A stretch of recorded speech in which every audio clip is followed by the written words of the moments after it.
Good morning and welcome to Beyond the Lines podcast. I'm your host, Nikki Watson, and I am here on this wonderful Wednesday. Welcome, welcome. Merry Christmas to all. And a lot going on. Yep. Hope everybody is enjoying the beginning of January 2026. Believe it or not, that's where we are. Yep. So we're going to get into a few things today. 2026 started out with a bang. In fact, it also appears that that 2025 may have ended in a bang if the weather conditions were not as they were. But we did slide right into 2026 with a lot of activity, and it just seems like it's going boom, boom, boom. So we have the Maduro capture, just snatched right out of the house there. And then we have of course, January 6th continued just tug of war for narrative control.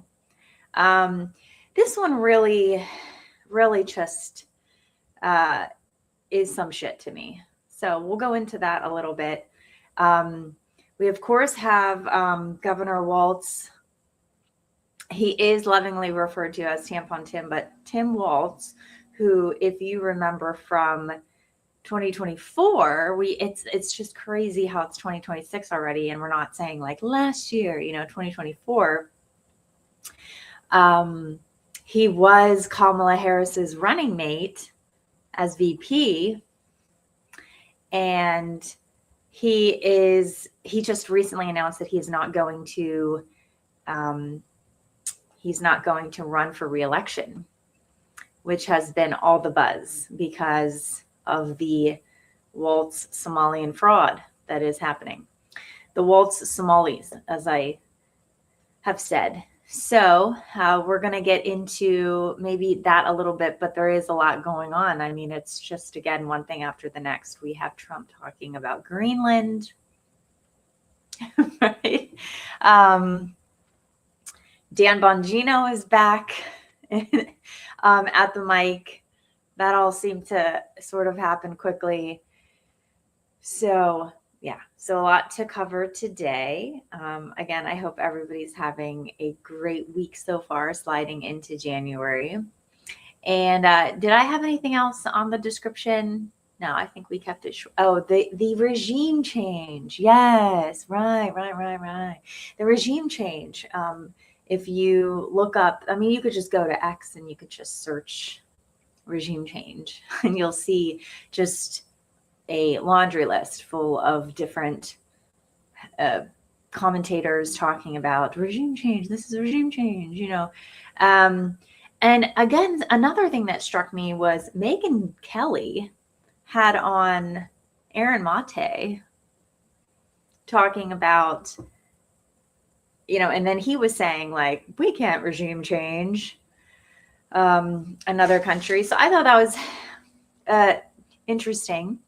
Related to, again, the alt media sphere, this echo chamber, limited hangout, audience capture sort of thing that we have going on here all the time. So welcome. We are streaming to YouTube, so like and subscribe. We're also streaming to X. Hey, over there on X. And we're also streaming to Rumble, which we have for the past 3 years. So a lot of stuff that we've developed and talked about and gone into, again, over the years. Most of it can be found over on Rumble. So again, like and subscribe. Thank you for joining us. So we're going to do some screen sharing, also known as clickety clack, because you're going to hear me doing that. I hope that the audio is working. We just have to trust that it is. So we're going to go to we're going to screen share here. We're going to do our very best. And we're also going to listen to a little bit of what Heather Cox-Richardson has said, because she went live on January 3rd, which was the day. So I guess it was at like 2 or 3 in the morning that the U.S. went in took Maduro and his wife, and that's when everybody started, writing the story about what had happened. And so we're just going to listen to a little bit of what Richardson has to say. And, that should be fun. That'll be fun. Let me see if we can do this photo here for you all.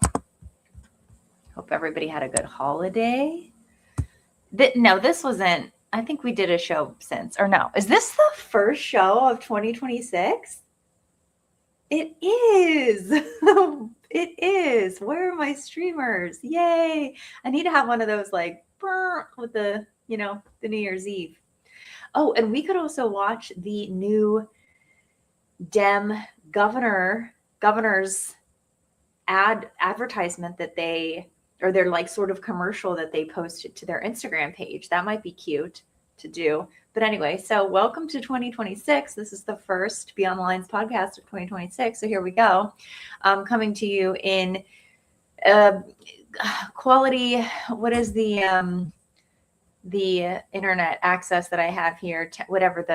But as far as the pixelation and the quality is concerned, it's about as good and grainy as it was last year. So just going to keep rolling with that. So let's go ahead and see if we can do a little screen share. Maduro snatch. Let's see. Yeah, not to be confused with, when we say snatch, we mean as in, grab, that's what we mean by snatch.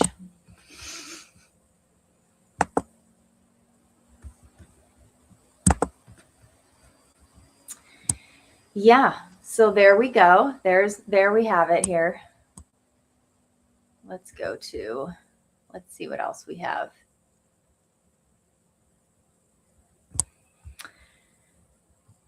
So the thing that struck me too, I keep saying that, gosh, that's my new phrase for this year, I guess. This is what struck me. So we saw, so basically there was it did not appear as though there was any sort of resistance when the capture occurred.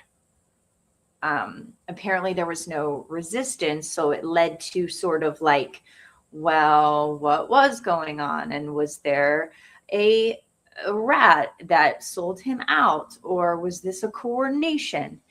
And then was it Sky News that came out with the term a negotiated, whatever the term was that they came out with, right?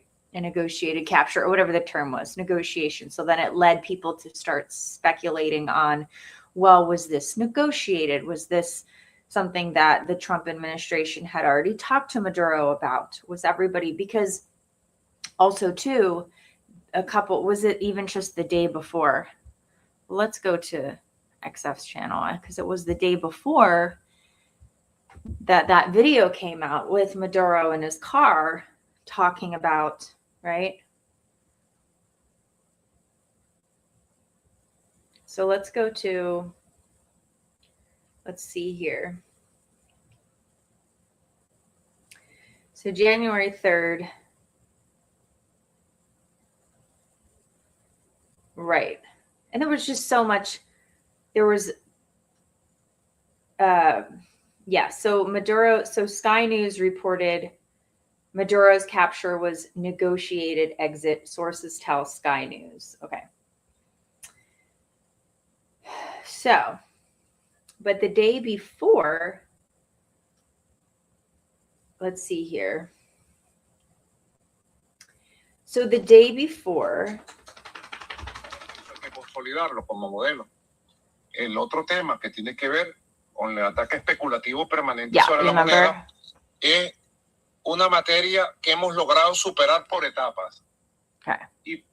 So this video. So Maduro said in an interview that Venezuela is ready for U.S. investment in its oil sector.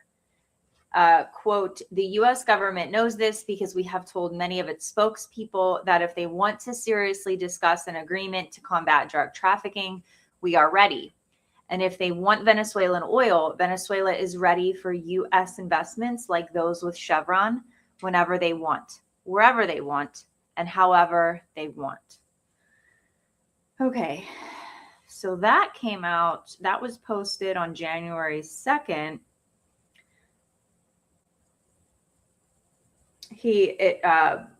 Maduro had stated in an interview that he is ready for, quote, serious dialogue with the U.S., their investments in the country's oil industry, and cooperation in the fight against drug trafficking. So again, that was January 2nd, right? And so then all of a sudden, and then also in this other video that was posted on January 2nd. All of the cocaine that is moved in this region is produced in Colombia. All of it. Right? All of the cocaine. Right. So Venezuela is a victim of Colombian drug trafficking, not just now, but decades, Maduro said. All the cocaine which is moved in the region is produced in Colombia. So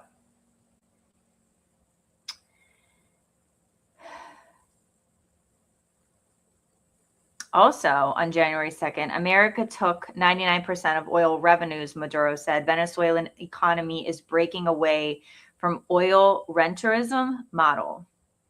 This was also... Y éramos una colonia petrolera estadounidense. Nosotros lo que sí elegimos es comenzar a construir las bases para romper el rentismo. So this all happened January 2nd. And then we all know we all woke up here on the East Coast. We all woke up here January 3rd to what in the world is going on. So Donald Trump then posts on his account that the United States of America has successfully carried out a large-scale strike against Venezuela and its leader, President Nicolas Maduro, who has been, along with his wife, captured and flown out of the country. This operation was done in conjunction with U.S. law enforcement. Details to follow. There will be a news conference today at 11 a.m. in Mar-a-Lago. Thank you for your attention to this matter, President Donald J. Trump. Okay. Then it was rumored that the vice president, Dercy Gonzalez, is that her name?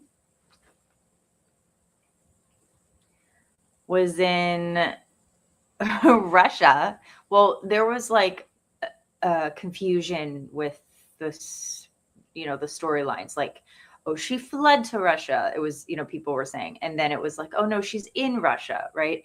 And then Russia quickly came out and said, no, she's not here. What is her name? And then that photo of him claimed to be the first photo of Maduro in the hands of Americans, but that was a fake photo. And then Trump posted to his account that picture of Maduro wearing the Nike suit with the cover on his eyes, like almost like an eye, like what you wear to bed, like the eye thing. And then, but then when he came out of the plane, he was wearing something else, and then he's wearing this outfit here. So just the series of events. What is her name? Okay, so people were talking about like, oh, then it's probably, the Machado, right? Because and Netanyahu wants Machado, and Machado wants to be in and all that stuff. And she was the one that won the Nobel Prize. But when Trump went out for his press conference, he said he basically ditched Machado as an option. Trump said she doesn't have the support or the respect within the country. Okay, so it's almost like the regime change narrative talking point was coming from the fact that well, the US does regime change in other countries, and this is exactly what this is what they've always done, and this is what they're going to do, and this is what this is, obviously. So people, that's, however, and so then this story was kind of run with like, well, obviously it's going to be Machado. Obviously Trump is a puppet of Netanyahu. It's going to be Machado. But then Trump comes out and says, we're not doing Machado. Then Trump says he did not discuss the situation around Venezuela's president with Vladimir Putin. Okay. Trump recognizes Maduro's number 2, Delcy Rodriguez, as president. So there you go. So it's like, So why? So is it regime change then? Because then Trump was saying, well, we're going to, and I'm paraphrasing, like, we're going to run Venezuela, or we're going to like, he was giving, people were interpreting it as though he was saying like, we're going to be in charge of Venezuela until the situation stabilizes.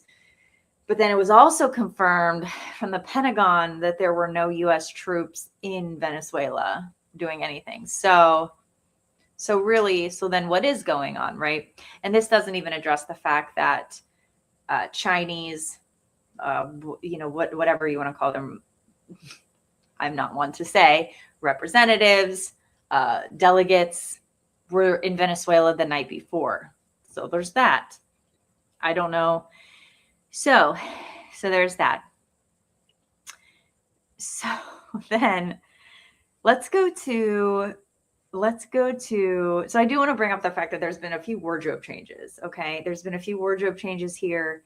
And, there's another clip, and it's interesting because the news, as they were reporting on it, like the local news that I was watching, I don't have the news on, but we were clicking through, and, it had it showed that clip of him. And if I have it here, but I literally cannot pull it up here. Like, it's just I'm not going to do it, but I'll just show it to you here real quick. They showed this clip of him walking where he's wearing, looks like a jacket or something. So maybe he's wearing a coat over that blue thing, but they did the news was reporting on this, and they didn't even show what he said. They just used this video. I'm going to show you here in a second. They just used this video as B-roll, and they didn't include the audio, which I thought was extremely misleading and didn't comport with their narrative, or at least they couldn't, because the story, because the part of the story is the audio, like, why would you show that as B-roll and then not include the audio? Okay, here, we'll show the audio real quick.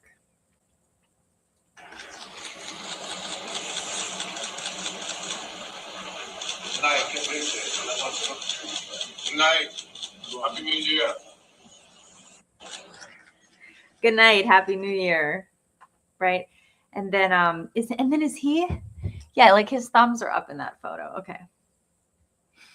So we're going to, so the regime change narrative has not, if regime change is coming, it has not shown yet, because then you have Nicolas Maduro's son saying, do I even have a clip of that? Nicolas Maduro's son saying, we're holding the fort down until you return. So regime change, I would think, would be like the whole Maduro family going, or like, I'd like to add some clarity to, are we seeing evidence of a regime change? I guess is what I'm asking. Are we seeing evidence of a regime change? Is my question. And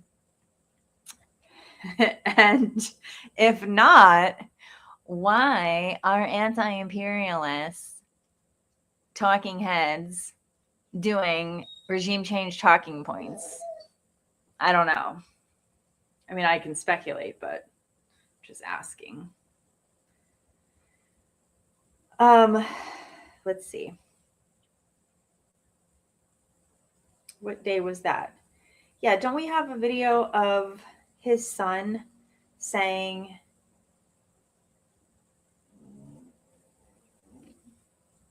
what's his name? What's Maduro's son's name?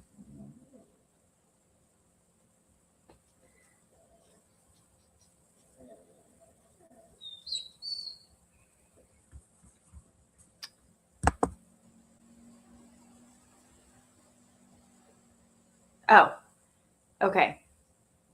Maduro's son gives unconditional support to newly sworn in interim Venezuela president. This is reported on Fox News, reshared at yahoo.com.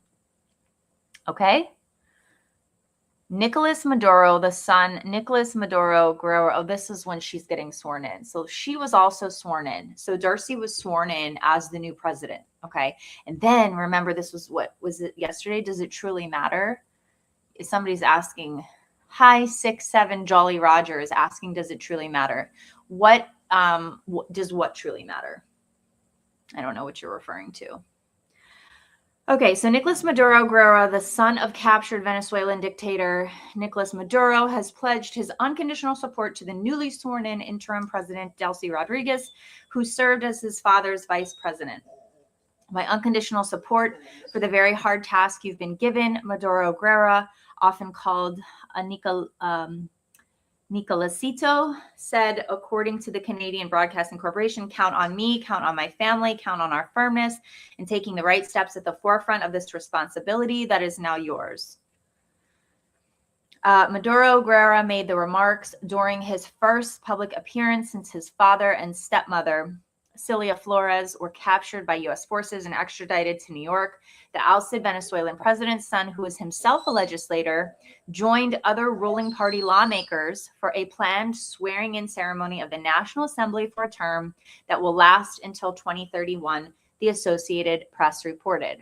So, if it was traditional regime change, unless this is some sort of like variation of regime change, or it's like not black and white, then why would we see the vice president be sworn in, not the candidate that, you know, is Netanyahu's preference, a globalist preference, be put in, right? So we're kind of cracking through some of the, again, narratives that are run about Trump, about the US, about Israel, about Netanyahu, about the globalist agenda.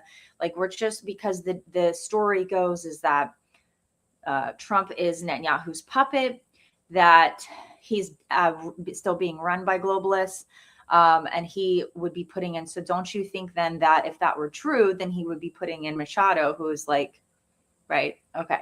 And people are like, oh, he's not putting her in because he's so upset about the fact that he didn't get the Nobel Peace Prize.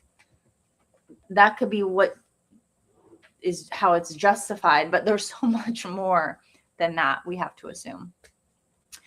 So 67 Jolly Roger says, thank you. Does the optics matter in reality if it is a change of ruling parties? I suggest that it does, that optics do matter, that optics generally, for the most part, in all cases, they do matter. Do they matter as far as reality goes? Well, I think that, right, that's some of the stuff that we wrestle with, like what's real, what is optics, right? What's real versus optics. And we can only go off of our empirical evidence, right? What we can see with our own five senses. But if we don't have access to that, then we have to sort of filter through some of this other stuff to try and figure out like what actually did happen and how optics are related to that. So what is being presented visually and narratively, and then what can we assess from that? What can we gather? Because the messaging is going to be received from different audiences, depending upon if you're, and I'm just speaking mainly, as an American living in the United States, from U.S. domestic policies specifically. That's just, but people from all over the world, obviously, because this is such a monumental thing that affects the world. People from all over the world are going to be interpreting it completely different based on how their government funnels information to them, based on their, again, interpretation of information and propaganda and media and their own lived experiences. But in the United States, there's a lot of narratives that matter because it has to do with Trump, and it has to do with the war on Trump, the narrative war on Trump, and then the actual in real life war on Trump, his voters, American citizens, and just the political push and pull within the United States. So that's why we look to see how Democrats are interpreting this, how progressives are interpreting it, how MAGA Republicans, sort of how everyone's looking at this. And then, what we could say to be closest to a sober assessment, right? And do we know for sure who is the ruler? Right. Yeah. No, but we could say we could say who it's not, right? We don't know for sure who the ruler is. Just clarifying the question again, 67 Jolly Roger asks, do we know for sure who is the ruler? And the answer to that would be no, but we know who it's not, I guess is what I would say. And it's not Machado, right? It's definitely not Machado. So that can tell us a little bit about maybe some plans working through plans. And again, if it was traditional regime change, in that sense of like we're putting in, a globalist puppet,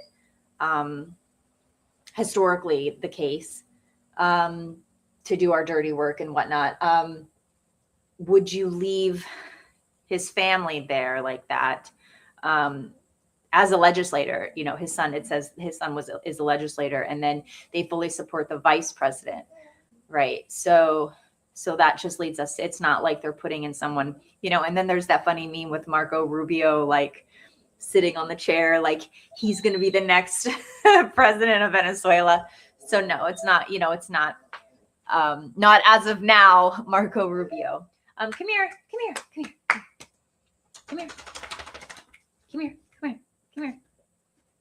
Sit down. Good girl. You're yes. Oh, dog cat feud. Okay. So let's go to, no, come here. You can't be making sounds. Come here. I know. My dog is afraid of my cat, my little baby kitten. My dog is afraid of the cat. So she like won't do anything. Okay. So let's just go to Richardson here for just a second, just for fun. Oh, because I wanted to go to fucking Aaron Mate on. No, maybe I will, but let's go to Richardson first. I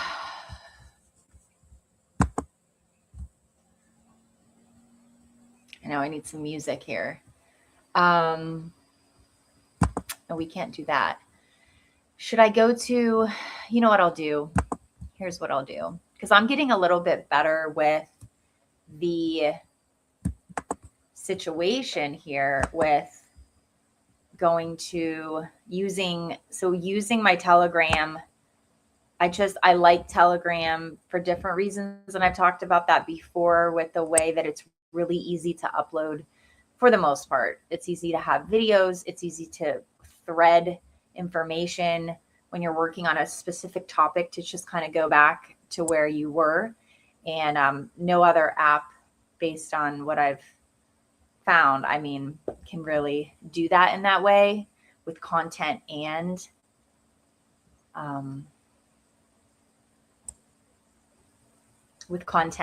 video. And we didn't even, And the other big thing that happened also over the week was the CDC. Was it just a couple days ago? Like, was it just Monday? Was it Sunday? I don't even remember. Came out with changing their recommendations, going from 72 vaccines for the childhood vaccine program recommendation or whatever to 11. Right. So they kept the main ones, but they took out all the flu vaccines. They took out the COVID ones, of course. So that, when you think about it, that's a lot over the course of, all the flu. Anyway, so that was a really big deal. Okay, here we go. Here we go. Hold on. It appears to. Okay. If you're new to the show, welcome. We have been paying attention to our dear historian, Heather Cox Richardson, for a number of years now. So we always like to kind of check in to see what it is that she's saying and why.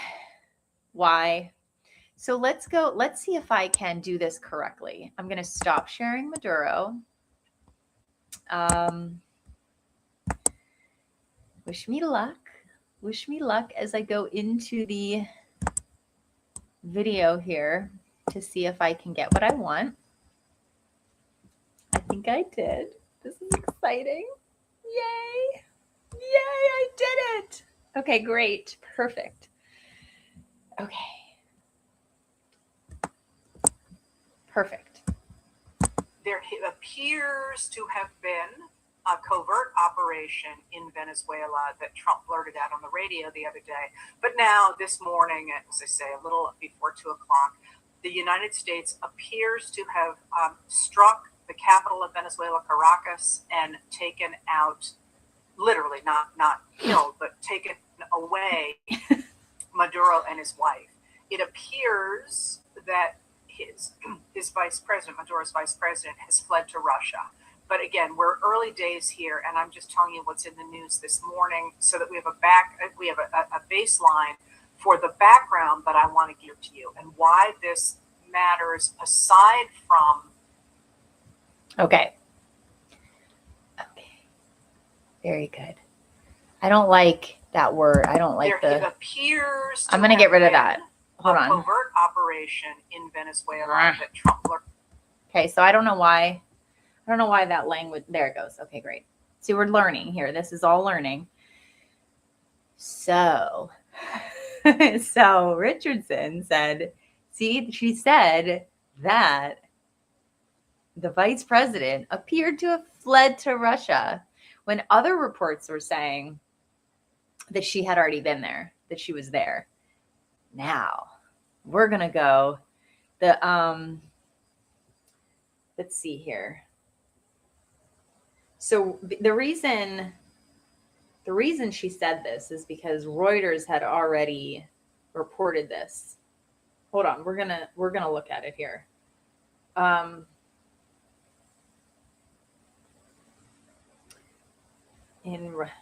We're gonna find the article here that she's referring to.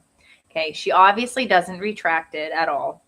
And if and I made the joke that she probably, the Russian Foreign Ministry came out and said that Rodriguez is not in Russia. And it probably happened during the hour-long live stream that she was running. So she could have probably gotten that information. Okay. So here we go. So Reuters at 9:14 a.m. on January 3rd. You see that? Well, you may not be able to see it. Venezuelan Vice President Delcy Rodriguez is in Russia. Four sources familiar with her movements said on Saturday.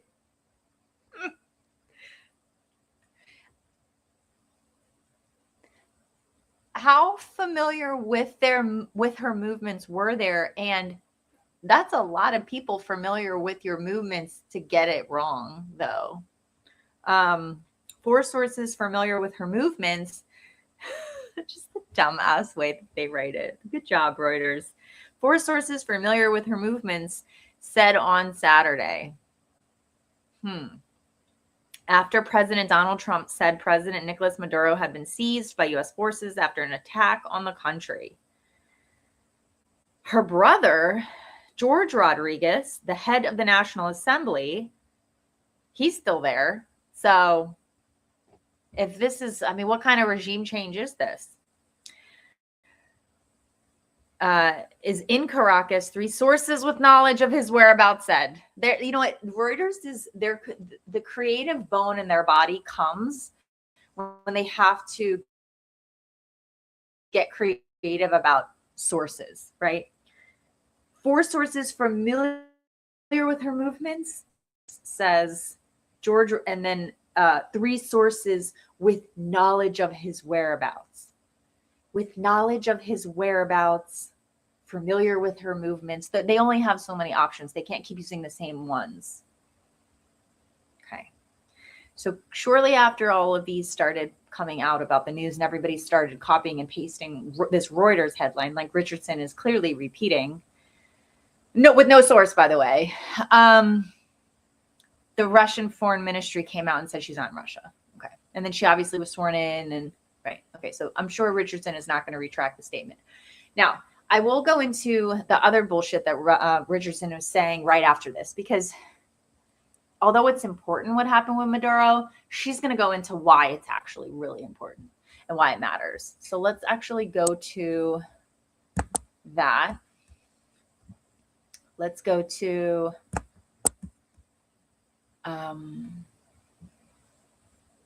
let's see if I can be successful again. Let's see.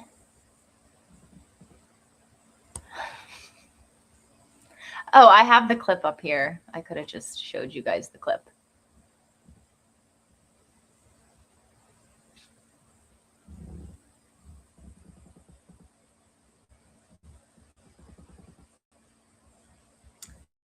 Do I not have the I have to have it here. Let's see. Oh boy. Hang tight, y'all. I know this is like the annoying part of it. I'm sorry.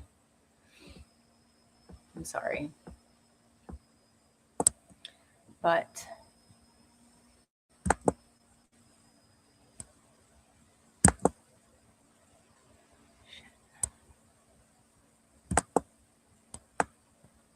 sorry, guys. This is the clickety clack show. I'm just learning how to here.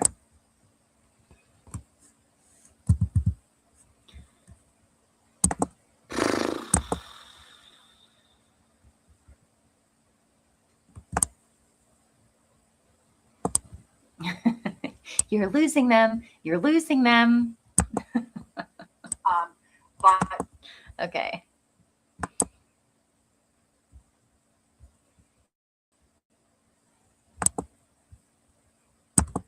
I'm not sure that's a rabbit hole you want me to get into.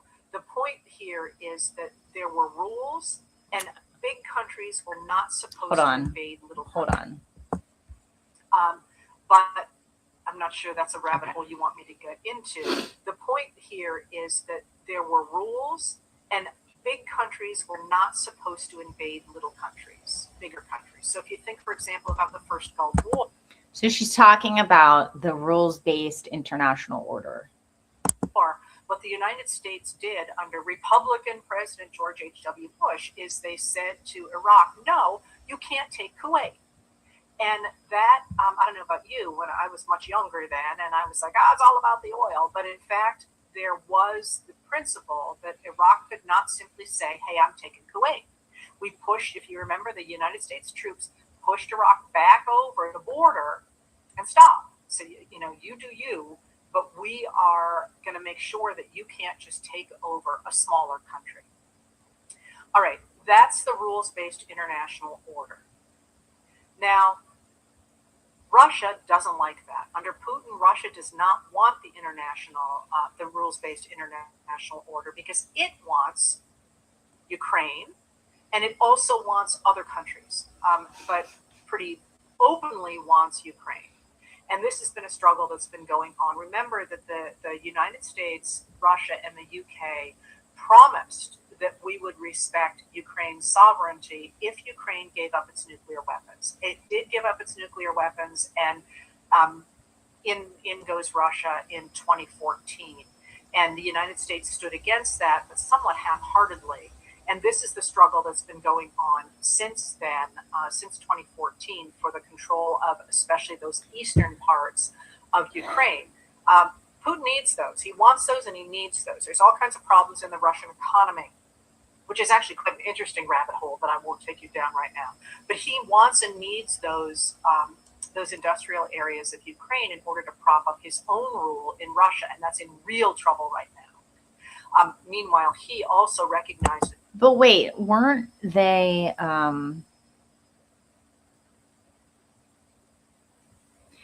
But wasn't that part of? But what did the nuclear weapons have to do with? No, hold on. No, sorry. Go ahead. That Trump's position, including his mental position, is dramatically weakening. So if he's going to get that, he's got to get that now. So one of the things that Putin has articulated repeatedly is the desire to get rid of the rules-based international order, which he says is threatening him, even though it's simply saying, no, you can't take over Ukraine. And he wants to replace it with something. The rules-based international order is basically just an anti-Russia order, right? I mean, the rules-based order is basically just an anti-Russia thing. So, yeah, I mean, if they would, and that's what Trump, like, that's what the US is doing, is recognizing that Russia is far closer as an ally than anything else. So no, they're not going to keep doing the bullshit of isolating, Russia. Okay. Based in the idea of spheres of influence. That is, you'll get one really big dog in an area, and all the other countries are going to have to do what it says. And that's his plan for going forward. And he obviously wants control of Ukraine, and he wants to continue to influence and gain control over Europe. And this is one of the things that Europe is madly trying to prevent. You're seeing the militarization of the borders with Russia and the repeated defense capabilities increasing in Europe. And they're saying we're very concerned about Russia deciding it's going to do more than it is already doing in Europe, where it's poisoning people and attacking undersea cables and hitting infrastructure and so on. There was an attack on Poland less than a month ago, I think, in which a train track was blown up. So Russia. So Richardson is not talking about the reasons why Russia went into Ukraine for this special military operation in 2022. There are reasons for that, and that they had tried all of the other routes, and that this was like their last option.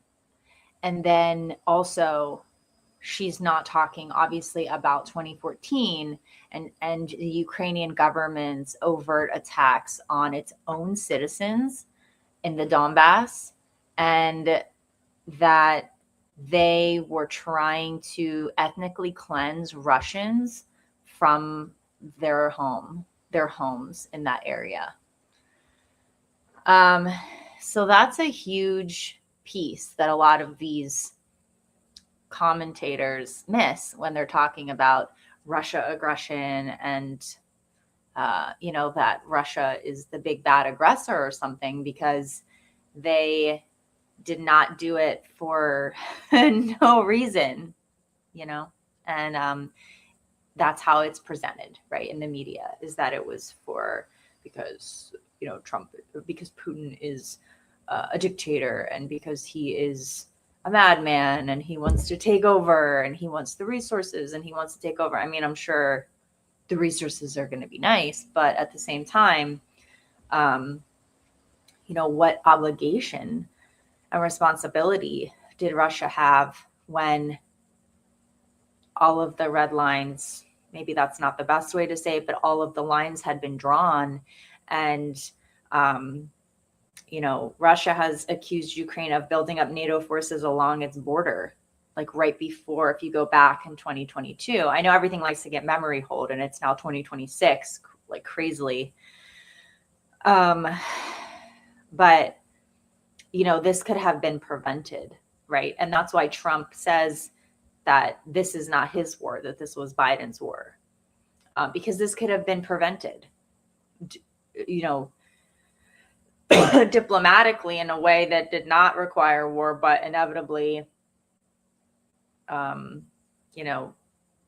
if Hillary Clinton had been elected, thank God she wasn't, nuclear war could have come a lot sooner.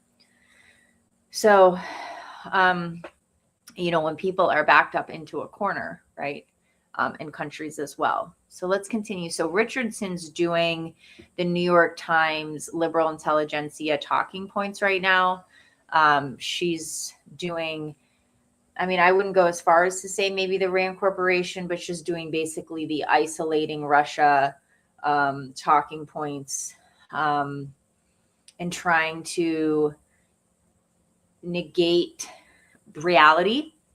She's trying to ignore reality again, which is sort of strange because Blinken did come out and say that the post-Soviet Cold War order is over. And so multipolarity is a reality.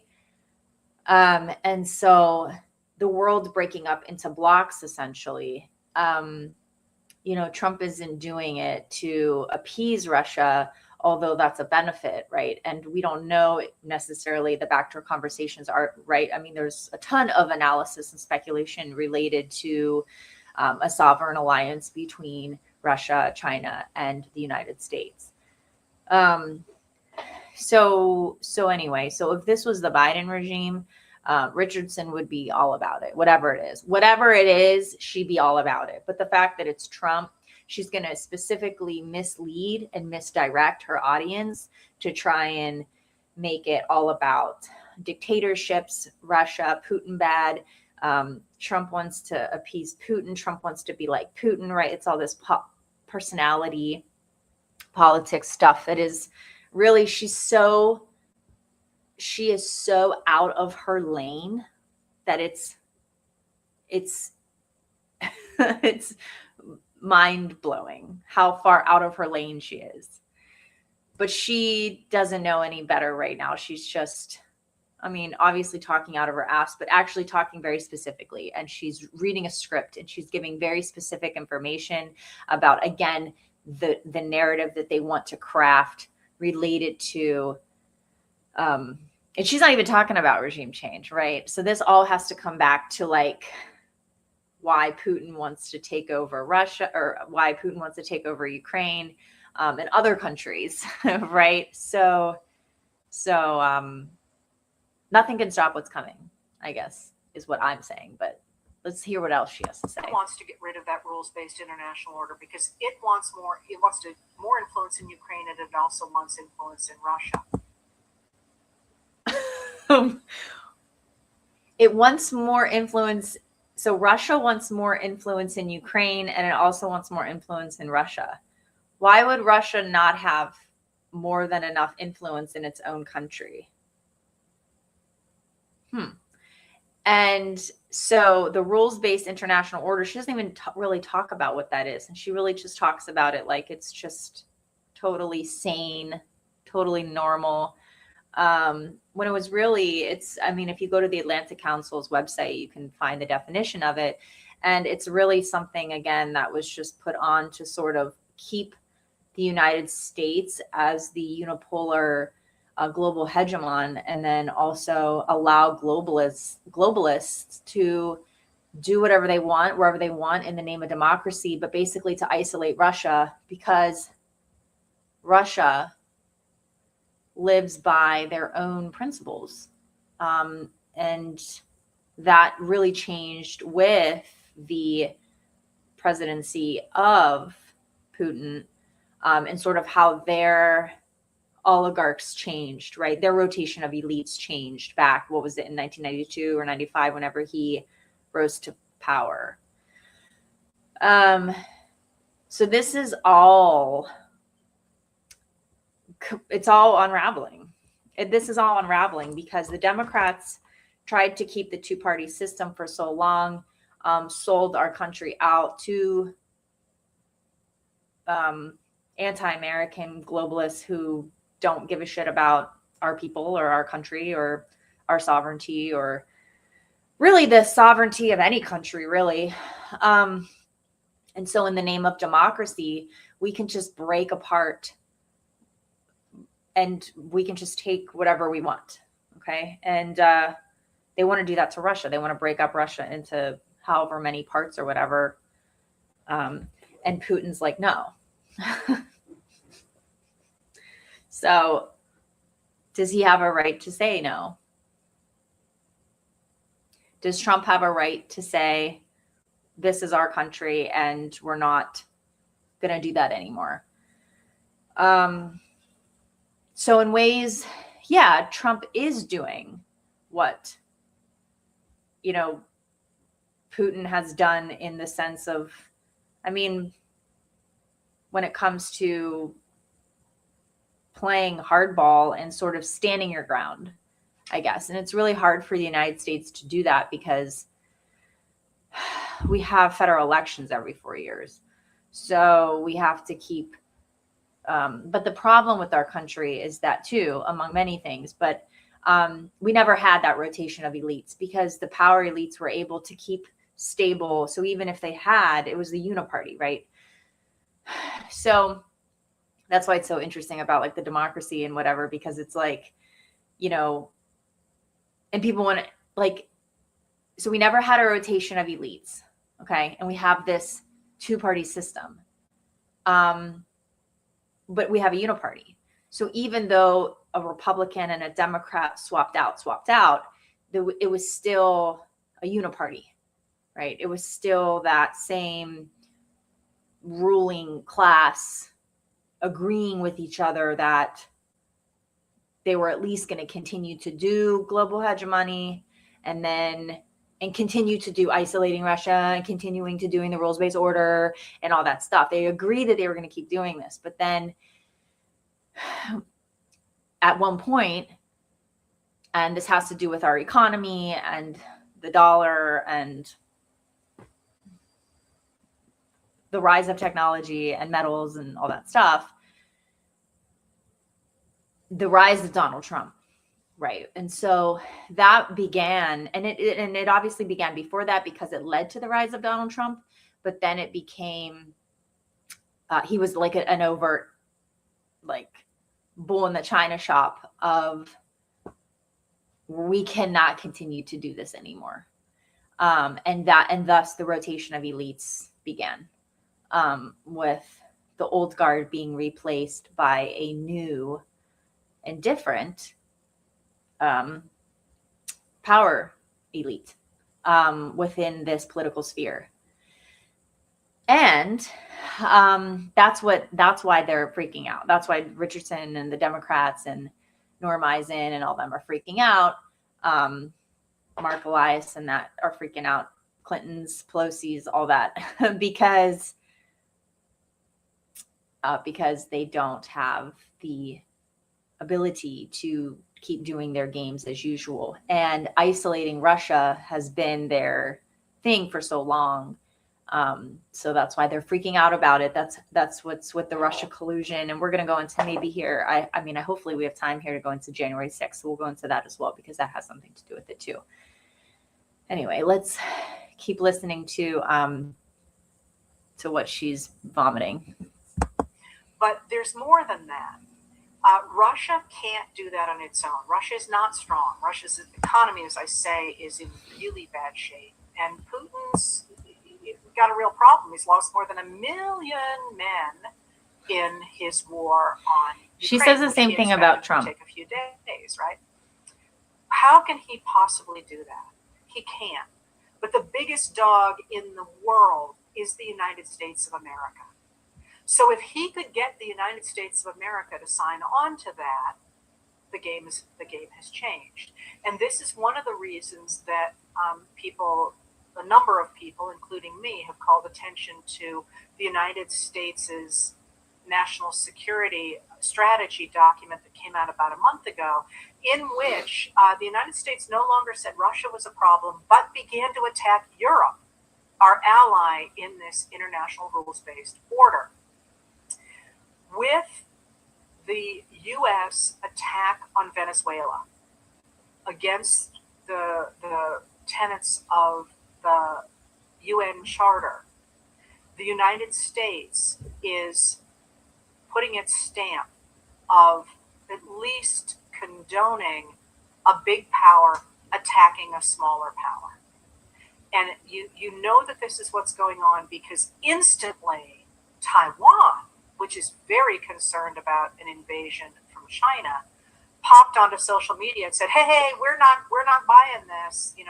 We're still I love how believe in our sovereignty. Wait, I'm sorry. Is Richardson following Taiwan on social media? Just to be clear. Okay. And Europe instantly said, we still believe in the rules-based international order. I'm sure they do. Want to hold off Russia. Yeah. So what the United States just did is it said, we're tossing overboard the rules that have kept the world from another world war since the 1940s, and instead believing that we want to have our own sphere of influence. And you can see this with Trump talking about taking Greenland, which, by the way, in April, feels like a million years ago, Putin gave the speech saying, hey, take this seriously because the U.S. should have Greenland. Well, what's in Greenland is, of course, access to more resources, but also... Wait, somebody wrote here in the comments, I reject your hypothesis on the rules-based order. Yeah, you know what? I left the comments here on this one. I reject your hypothesis on the rules-based order. I left these comments in here because sometimes she does get some dissent, and it's interesting to see. We've gone over this before, that a number of accounts on Facebook are bots, especially one organized around a project such as Richardson. But and then they'll get deleted, of course. But it's interesting to see it during it live, and then like the ones that they haven't gotten to delete. The U.S. had more power over Canada, Greenland, the United States, and now South America. It becomes the hegemon of the Western Hemisphere here.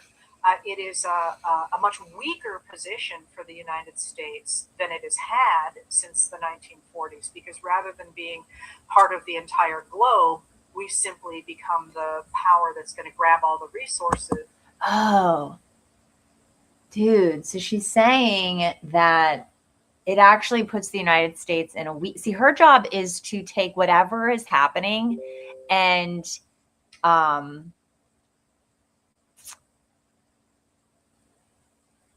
job is to take whatever is happening and turn it into, this as it's bad. Okay. So she has to, so whatever's happening, she has to turn it into be a bad thing, however she needs to. And when Biden was in office, it was the opposite. It was taking whatever she could to make it be good. Right. And that's the whole controversy over like how they swept his mental capacity under the rug when everybody knew. Okay. Just one of the things. But what she's saying is that the U.S. is actually weaker because they're putting all of their eggs in the basket of the Western Hemisphere instead of the whole world. So they're basically saying, fuck everything else. We're going to just focus on the Western Hemisphere. This is exactly what people cry about and they want.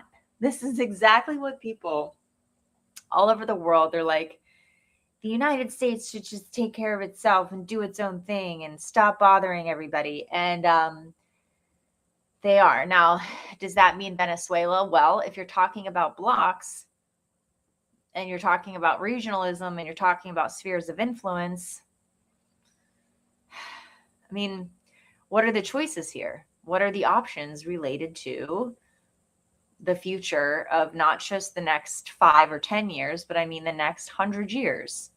So she's making it out to be a bad thing when she actually said it makes them less stable because, or makes them weaker because they don't have the global, because they're backing away from global in other countries.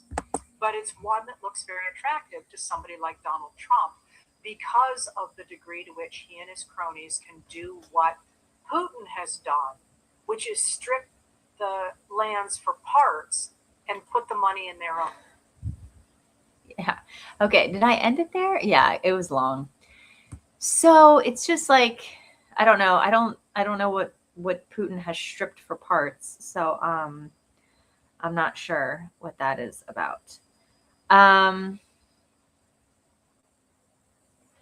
Okay. So let's just go to January 6th here for a second, because I do want to talk about that. Okay. Let's remove that here. And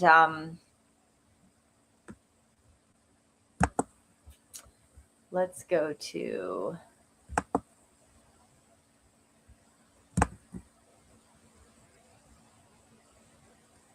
okay. So the United States, so the White House launched a website dedicated to the truth about January 6, 2021. President Trump took divisive action to pardon January 6 defendants who were unfairly targeted, overcharged, and used as political examples. They were not protected by the leaders who failed them. So they were punished to cover incompetence.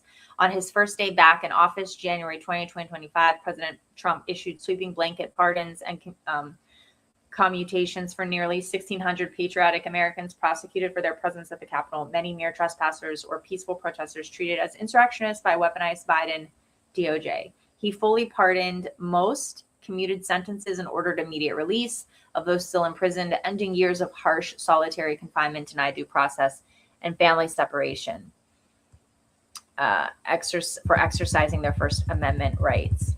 Since January 6th, Nancy Pelosi spent over 3 years and nearly $20 million in taxpayer funds on her partisan select committee, producing a scripted TV spectacle to fabricate an insurrection narrative and pin all blame on President Trump. Video and audio recordings, including unaired HBO footage from her own daughter, show Nancy Pelosi repeatedly acknowledging responsibility for the catastrophic security failures, admitting we have totally failed and I take full responsibility for not having the National Guard deployed despite intelligence warnings and President Trump's offers of troops that were ignored under her leadership as Speaker. Okay, so the website is the, let's see here if I can... I think that you could probably just go, instead of me doing it here and spending that time to do it, I think you could probably just go. I can put the link in there. I think that's obviously important because the jury is still out on January 6th as far as like public consensus about it. And oftentimes that's the case with highly, it's such a traumatic event, but one that affected so many people in so many different ways, like just a very high energy, it's obviously a trauma event that really changed the trajectory and was such an integral part in this whole political thing, but that touches on so many different things. So the jury is still out on it. And when I say that, I don't mean that that the truth is not obvious, because I would argue that the truth is quite obvious.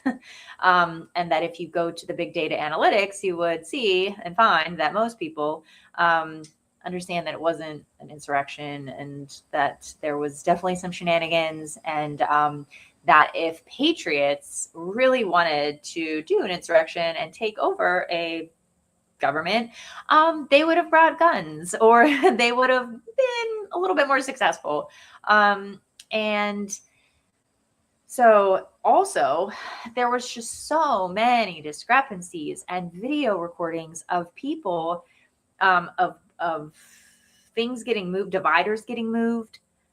And there is still, it still hasn't been resolved about how many federal agents were embedded in there. There's been videos of them switching outfits, like people pretending to be MAGA supporters there to egg people on, saying we're taking over, like Ray Epps, even Nick Fuentes was there, right? There's people saying like, come on. There's that one video of somebody breaking, the violence that, well, first of all, some of these cases, in this one in particular, the one, and I don't have it here, I'm just thinking about it, but the one where it's up close and the window was broken, and one guy in gear and stuff had taken a piece of glass out, and another guy was like, no, don't do that. Like, don't do that. We're not. And then he pushed him, and those are agitators. And those are the things that they were showing the media, or that they were showing in the media to people.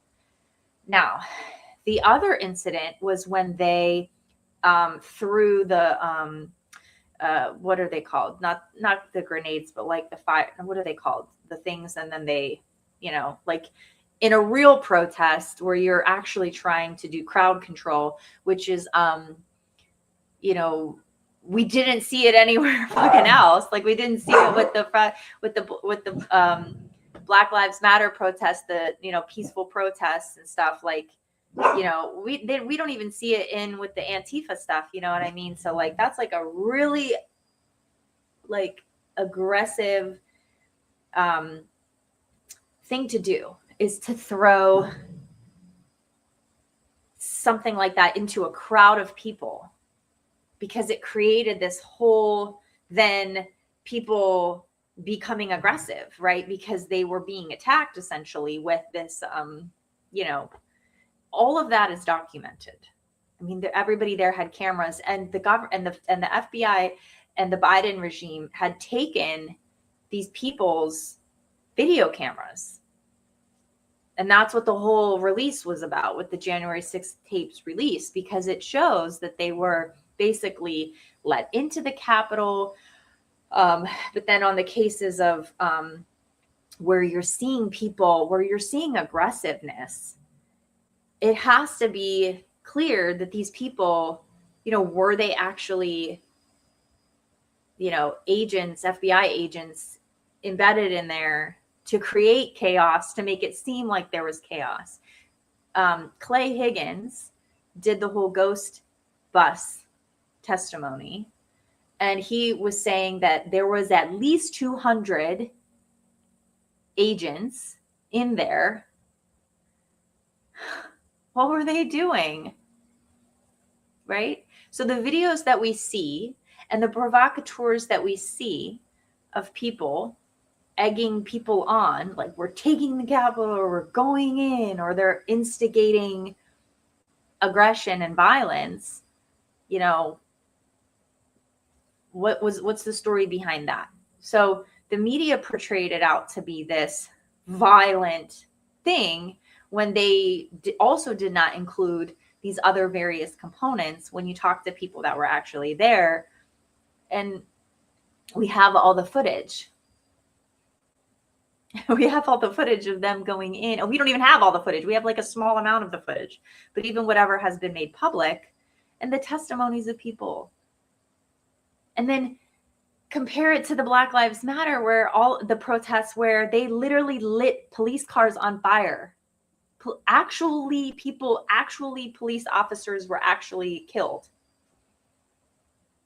They lit businesses on fire. They actually did crimes, and they got off.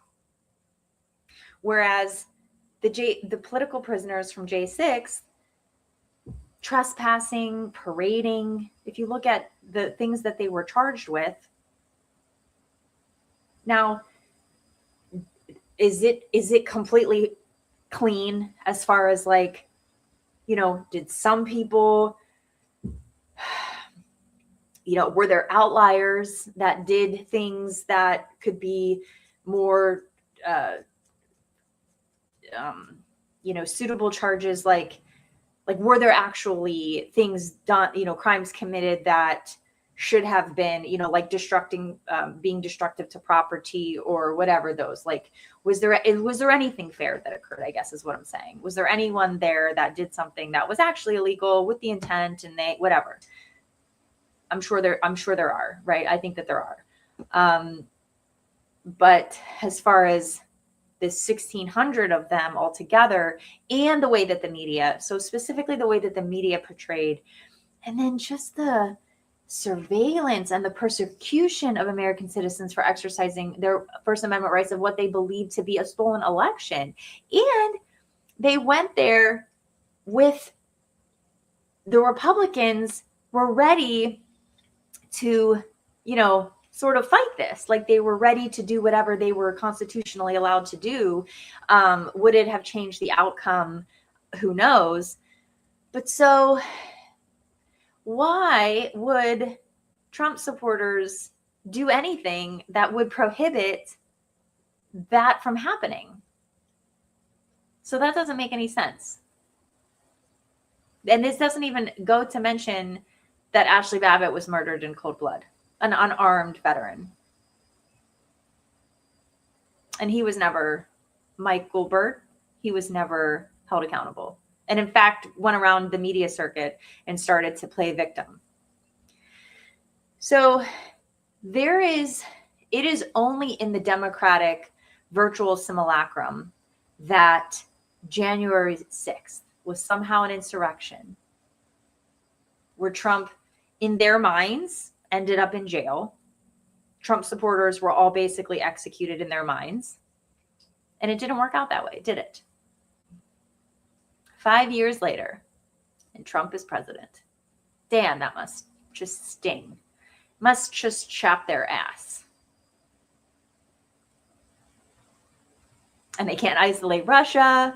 I mean, this is just a mess for them. Bobby Kennedy's saying you're not going to just jab all of our babies all the time with everything. This is just tough. So the discrepancy about January 6th is so obvious. And I've really spent so much time with it because I've really wanted to try and think about, like,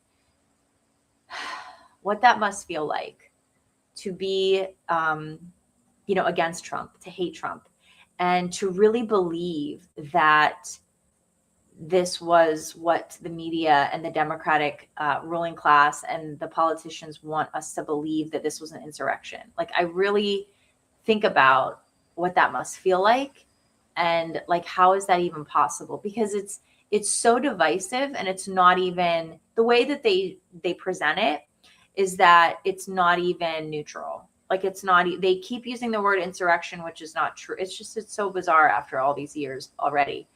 And I know I hear, like, well, unless there's justice, for the perpetrators of these crimes, really, against the American people and Americans in particular, the political prisoners, then what is going to happen? Well, the elites are going to keep rotating. The rotation of elites is going to continue, and they're going to keep losing the narrative. They're going to keep losing the information war, and so we'll see. But people know the truth about it, and that they use the whole thing to make Trump, to try and silence Trump supporters. Okay, to try and stop a populist movement. They and then to try and stop Trump from running again. So it's all backfired. But I don't even know how they would save face in this case. I don't even know how they would save face, and it's probably doesn't matter in the grand scheme of things, because it's just going to keep playing out, and people are going to keep, release the Epstein files, and they're just going to keep doing their thing. Let's go to a couple videos here about J6. Oh my God. And then we'll go to the Democrat video.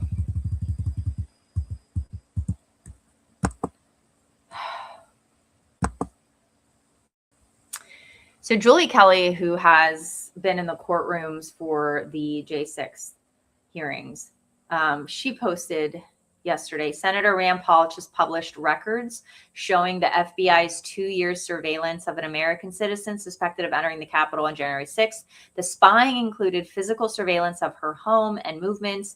She, like thousands of others, were placed on a TSA terror watch list. Tulsi Gabbard was also placed on that watch list, just to put it into context. See, and I think that part of my interest in this, or why I can speak to this or feel compelled to speak to it or whatever, is that like I do genuinely think that like a portion of the population just doesn't understand and know. Like we all know because we were watching it, and we know people that were there, and it was such a moment in time. And so we are very familiar with, I mean, as familiar as one can be, but like we were familiar with the story and sort of the different things that were happening at the time. And how severe this is. So when we talk about fascism, and then they want to make it seem like it was that Trump was the fascist, and that Trump supporters were the fascists, when there was, like talk about law and order. I mean, there was so much evidence to support the innocent until proven guilty, when it was completely the opposite. It was guilty. It was guilty without a trial for a number of the political prisoners. And so I don't think that if people that want to run with the story of like, this, I mean, this is very similar to COVID in the sense of like, you just have to, it's something in the brain, right? That you have to be so, there just must be something that's like a switch that one day it will turn on, because while, the lie is spreading around the world, the truth is lacing up its boots. And I do believe that it will resonate and it will become inevitable. I think because that's the trajectory of truth and awakening. Can't wake everybody up, but in some of these cases, it's so overwhelming. Because oftentimes here we explore different narratives, and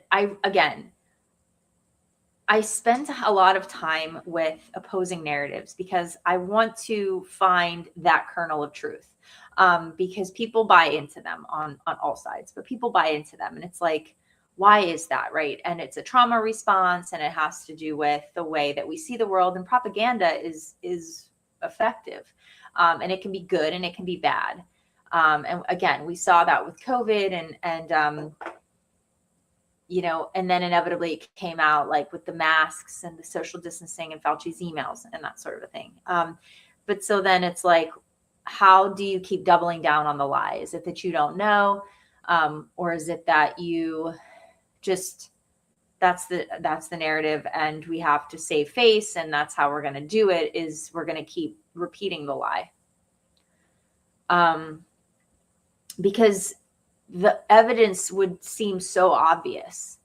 And then I really also do check in with my biases. Like, okay, well, am I a victim of the propaganda, in the sense of like, well, gosh, if I follow the story and, is no. And I have to say that upon so much evidence and so many different, it's just, some things you can't be neutral on because it's so obvious, I guess.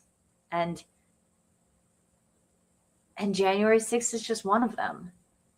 And I think that that's done on purpose in a way, because it creates us. I mean, it's obviously the bifurcated reality, but it encourages us to be disconnected from our neighbor, right? It encourages us to like live in these different realities that can then just be used. We're like ants in a jar, and the benefit to social control and population control is to keep people fighting, right? The divide and conquer. So if we can put people in these isolated media spheres, then we can control it better, right? I mean, if people are only looking at Heather Cox Richardson and they're really she's the only one, and they're really listening to everything she says, and she's affirming all of their own current belief systems and traumas and pain points and their viewpoints and their worldview and stuff, then they keep hearing the lie. And I think Trump does use a lot of marketing and messaging where he does repeat himself. He has said the same thing over and over again. And I think that for some people or I guess I'm saying, like, for some purposes, I can see the benefit of that from a voting perspective. Because not everybody's looking at the same things, and everybody's just taking snippets of things, right? They're just taking the headlines, or they're just, people don't have, I've already been on here for an hour and 18 minutes. Like I have time to sit and look at this stuff and do this. And I also have an interest in it. So that's not, the majority of people that actually do that, what is it, right? What is the majority of people that actually have the time, the capacity, and the interest, right? It's like the axis of, like, you have to have, it's like the fuck around and find out thing, like on the numbers thing. So I recognize that I can't just apply my own perspective onto, like, well, how come so-and-so can't look at it this way or whatever. But we have, like, a model like that. You have people like us who are talking about this and looking deeper into things. And then you have who are talking about propaganda narratives, and media spheres, right? This isn't just about, like, well, I don't listen to legacy media anymore. I only listen to alt media. Like, we dissect alt media too. We look at, like, what people on YouTube are saying. It's not just about what legacy media is saying. But we look at the media sphere. And then you look at people who, do post, just regular people that in real life that do post to social media, right? And then you look at what content creators are saying. But you have to take it with that most people, and I'm speaking, when I say all this, I'm speaking mainly to Americans, because that's where I live. That's who I am. And I'm speaking mainly to that. Most people aren't looking at this closely. So you do have big accounts, big podcasts like Rogan and Candace Owens and Theo Vaughn, who are doing the big culture outreach. Elon Musk, you're seeing them make relevant these things and casting a wider net. And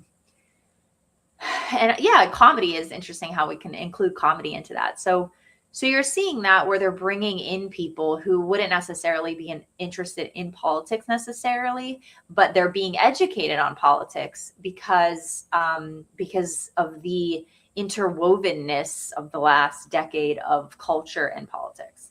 So there's that. But really, you have to give credit to the systems and institutions that we have, because they hold power and they can be used for good. And I'm not of the mindset that all hope is lost. I'm just not. So we can still use politics as pressure points. We can still use the information age and the internet, which is a mess for them, a mess for the elites. We can still use all of these things to do good and to right the ship and to,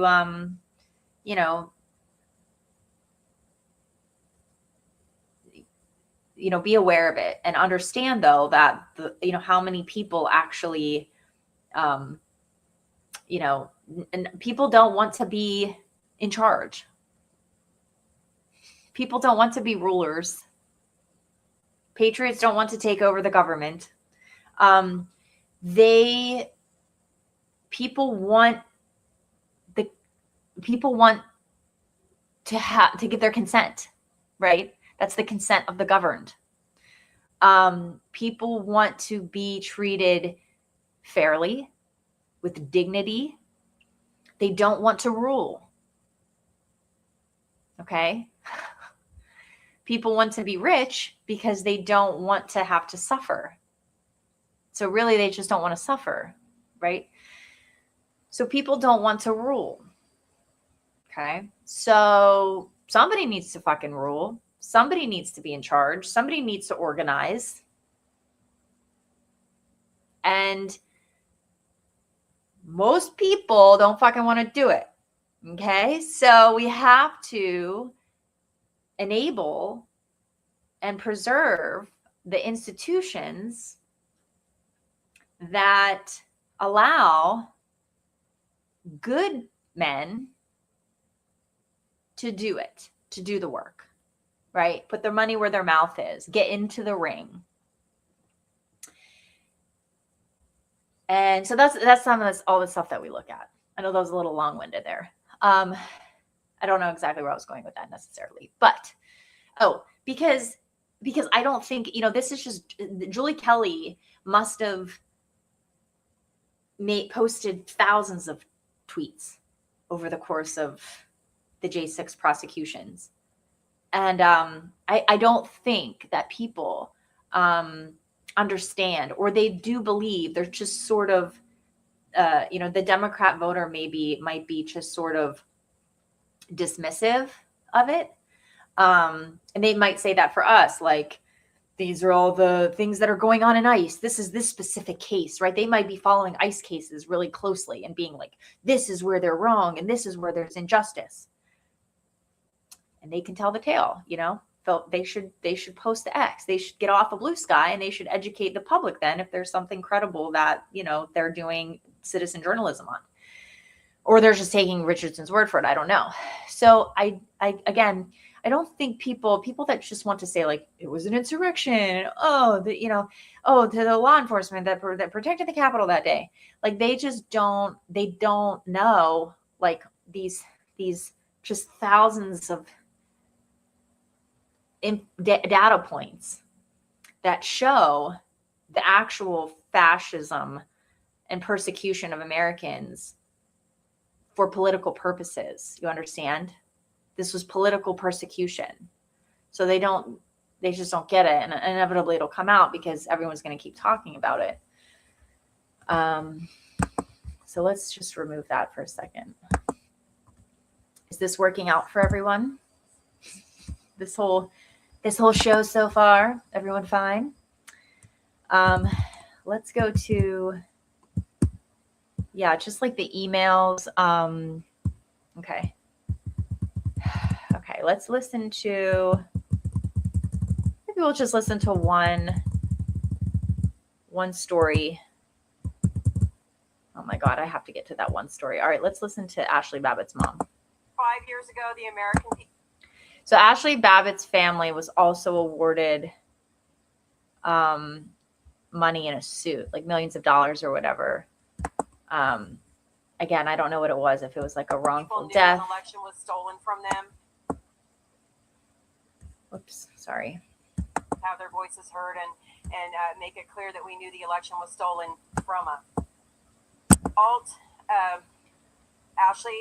Oh, I'm sorry.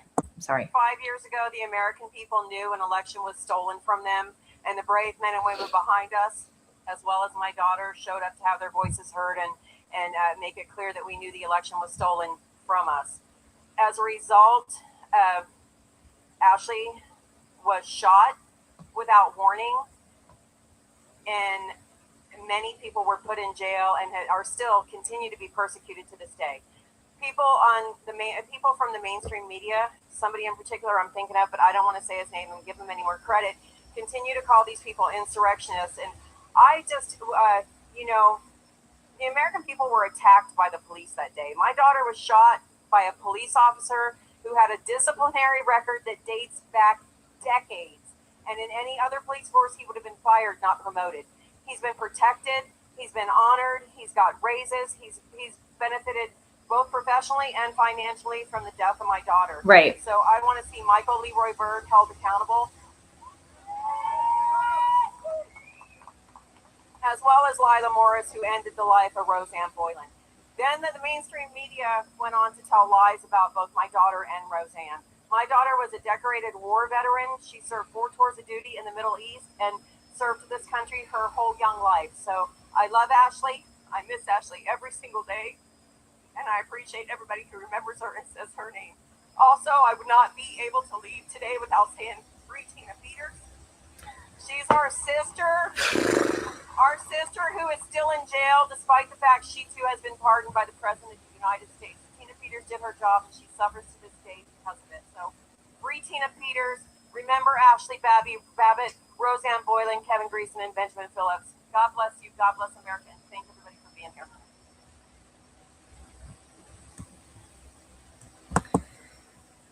Yeah. So I can tap into what somebody who did not understand like what happened. You know what I mean? But like people have been following this every single day for 5 years. You know, like this isn't just about like being anti-Trump and following everything Trump does that you hate for 5 years. Like this is like a serious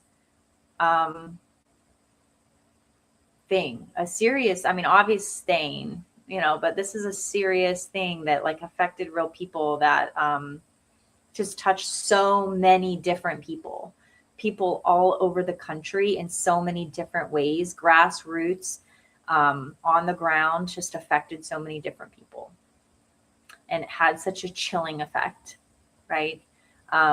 Because, you know, people want to, Richardson audience members and people want to do the messaging of like, you know, ICE is taking people off the streets. We could be next, right? So you have that crazy woman. Well, I posted it to the Telegram. You'll have to check out the Telegram channel, but I didn't show it here.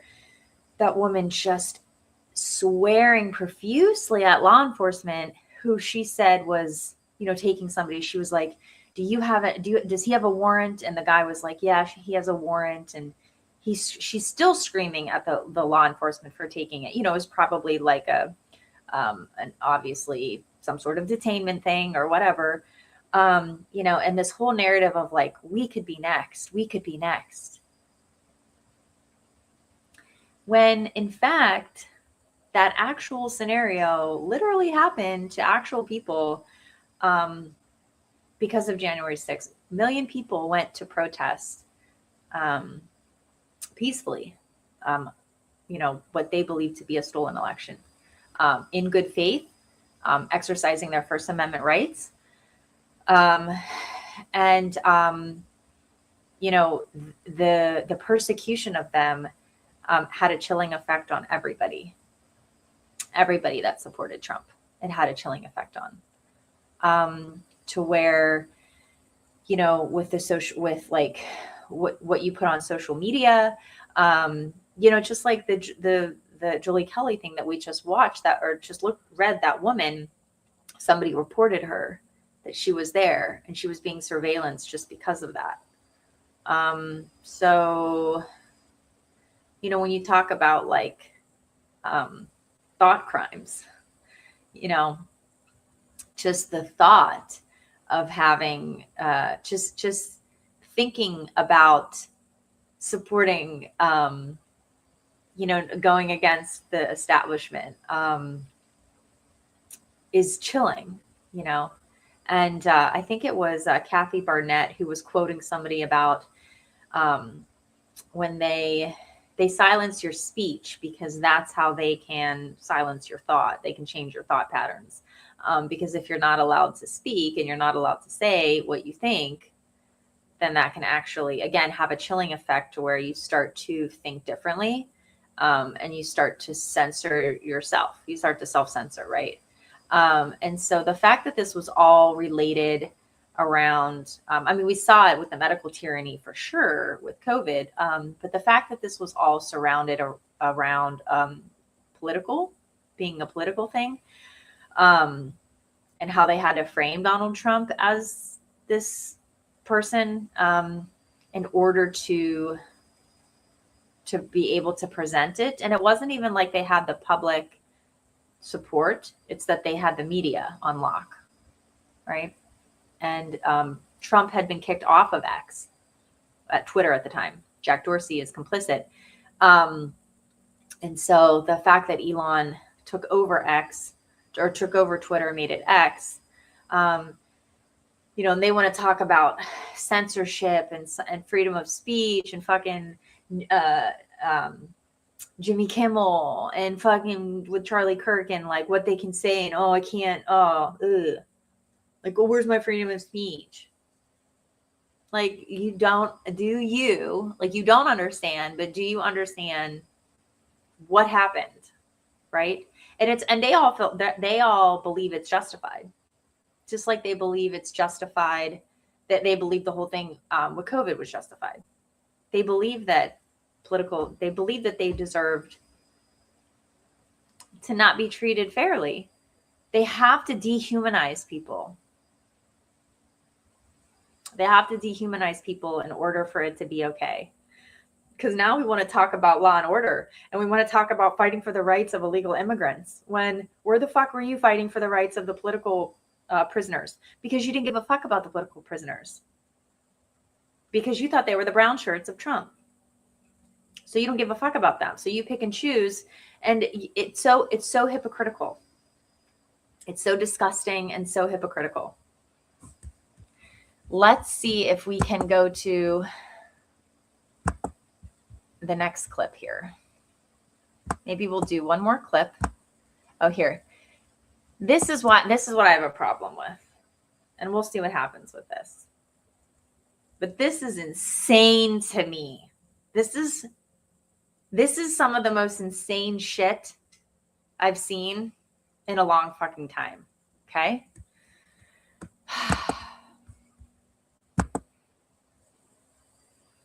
Okay. After serving on the front lines of January 6th, former DC police officer Nathan Tate turned in his badge and became a social studies teacher. Here in his classroom, nearly 250 years after the birth of American democracy, Tate is trying to find the lesson in it. Okay? Let's go to the clip. Fucking insane clip.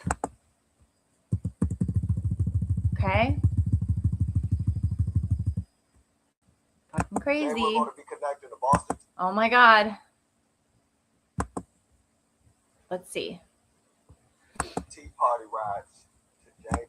Today we're going to be connecting the Boston Tea Party rides to January 6th. This is a powerful connection between the two moments in American history. One that helped create democracy and one that many believe changed it. When we take a deeper dive, we'll find some striking similarities. My name is Nathan Tate. I was a police officer with the Metropolitan Police Department during January 6th. And I'm now a U.S. history teacher for Phoenix International School of the Arts. The reason I got into law enforcement was because I wanted to impact our community and make a difference. That was my main focal point and the driving force behind me becoming a police officer. On that day, I was serving as a Metropolitan Police officer, assigned to the mountain bike unit for 60 mountain bike. At one point, you began to hear this big boom and it sounded like we were in a war zone. Doom, doom. And we don't know where it's coming from, but all you could do is stand right beside the road. And you just heard the roar from the crowd. And I was like, oh, I can't see. And it sounded like they were coming towards me. And I prayed, like, God, I hope it's not it. But I knew I did not want to be a police officer anymore. Just understanding that it's too many unsureties when it came to me making it home. Will I make it home? Could this call be my last call? I realized that teaching is one of my strong suits, and I tried to run away from it. But the reality is, that's just me. Did they pay for the medical bills and all that? No, we had to go right back to work the next day. So, within like 4 hours, we got off at like 2 a.m. Went home to go to to sleep for like 4 hours, and then had to go right back to work. They'll understand that one happened that was planned, organized to the point where it was not breaking the law so much so as what January 6th was. That was you going to the Capitol with a terrorist act. Bringing guns on government property is a crime. So just understanding those things. I will measure my work. Wait, who brought a gun onto the property? I want to just include something here, is that I did not look up this guy more than trying to find a few articles about him. So I know that some police officers, there was one police officer, I don't remember his name, I'd have to look it up, who became a whistleblower. Do you remember that, following him on X? And who even knows overtly, like, you know, what is entirely true, right? You would have to spend time with each specific thing to really get a good sense of it. So like, and if you didn't know people, right, again, talking how we were talking earlier about our empirical evidence to support our, you know, thoughts about it. I know that a number of police officers, this one particular police officer was a whistleblower, Stephen, what's his name, that came out. I mean, there's just, again, without me knowing the intricacies of the case at all, he was the, what was he that he called for backup a bunch of times and everybody ignored him, right? I mean, there's just so many pieces to this, and the show is not about that specifically. I do know that some police officers came out and said that they felt like they were set up, that they felt like they were not given the right tools, that they weren't given the backup that they needed, that they were set up to fail. Okay. And so I don't know about this particular man, just taking in, sort of trying to do at face value. And then what I know about January 6th, and the way that the media is making him out to be as someone who was attacked on January 6th, and now he's turned into a history teacher. You know, I would be concerned about the propaganda being taught to students about, hold on a second. I would be concerned about the propaganda being taught to students about January 6th when it's such a politically divisive issue still to this day. That there's so much evidence to support the establishment narrative, that it would be so dishonorable to try and like teach it to students. Okay. And then you have people though that are like, kids need to know the truth, and this was an incident, right? Okay. So, but I also think it's sort of in really poor taste to hire this guy as a teacher. I think that it's very divisive, and that he would have to be, this would have to be hit. Like, I feel empathy, and I feel like him saying like, I sort of wanted to be a teacher. And then like, he went into law enforcement, and like, you know, is he coming from a place of pain and trauma, right? Is that like, he wanted to be a teacher, and maybe somebody influenced him growing up, and then maybe he felt pressure to go into law enforcement. Maybe there were incentives that he felt as though he, like, you know, again, was pressured or was misled, or like promised things that he didn't get, right? Like, there's different reasons why people make decisions, or especially from a career path, right? So maybe he felt, maybe just, we don't know any of these things. We don't know what prompted him to get into law enforcement, and then find himself in DC, and then find himself, you know, being at the Capitol on this very day, right? So we have to think or assume that there's an element again of these people being set up, like them not knowing that this was a setup, and them believing that they were being attacked. And then with the what is it called, with the, you know, the things that go down and create the smoke and stuff, with those things. And then there was this commotion, which led to people feeling attacked and wanting to defend themselves, and then doing that. And then with feds infiltrated in there doing things like scaling the building and all the things, that they were just innocent bystanders in it, right? And then who knows what sort of things they negotiated, right? What sort of deals they had, what sort of NDAs they signed, what sort of, he may be fearful for his life, this may be just like, just let me go and live my life in peace. And I'll talk about J6 as I was a victim, and, who knows, right? So part of me looks at him as he's a victim. And if his heart is in teaching, and he, again, just a series of bad, unfortunate events that led to the outcome that it is, I still don't think that was actually, so then he becomes the poster child of January 6th, right? That's like his whole thing. So I don't think that, and then being a victim of violence so publicly, I do not know how, and I'm going to do more research because this just came across my desk early this morning. I don't know how he got hired, like he seems way more of a liability. Like this to me just actually doesn't seem real. So it seems very fake to me. But the fact that we're going to look it up because it's the Phoenix International School of the Arts in La Plata, Maryland.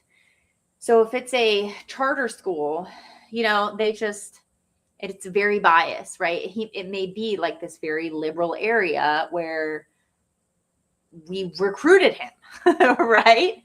But I could see how many school boards and administrators would make the argument of like, this is just like, good luck to you, but this is just too divisive and this is too much of a liability because, again, like a victim of such overt violence, I feel like makes him liable, makes him a liability for like not just political